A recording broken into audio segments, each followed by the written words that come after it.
திண்டிவனத்தின் நீர்வள எதிர்காலத்தை பாதுகாக்கும் முக்கிய முன்னெடுப்பாக 1420 ஏக்கர் பரப்பளவு கொண்ட கிடங்கல் ஏரி சீரமைப்பு பணிகள் நாளை ஞாயிற்றுக்கிழமை தொடங்குகின்றன. திண்டிவனத்தின் முக்கிய நீர்நிலைகளில் ஒன்றான கிடங்கல் ஏரியை பாதுகாத்து மறுசீரமைக்கும் பணிகளுக்கான தொடக்க விழா ஆகஸ்ட் 23ஆம் தேதி ஞாயிற்றுக்கிழமை மாலை 4 மணிக்கு நடைபெறுகிறது.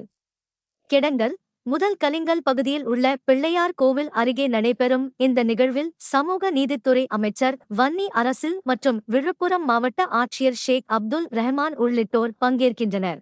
அரசு துறைகள், திண்டிவனம் நகராட்சி, தன்னார்வ அமைப்புகள், தன்னார்வலர்கள் மற்றும் பொதுமக்கள் இணைந்து இந்த ஏரி சீரமைப்பு பணியை முன்னெடுக்க உள்ளனர். ஒரு ஏரியை சீரமைப்பது ஒரு நகரத்தின் எதிர்காலத்தை சீரமைப்பது. இந்த முக்கிய நிகழ்வில் அனைவரும் பங்கேற்க அழைப்பு விடுக்கப்பட்டுள்ளது.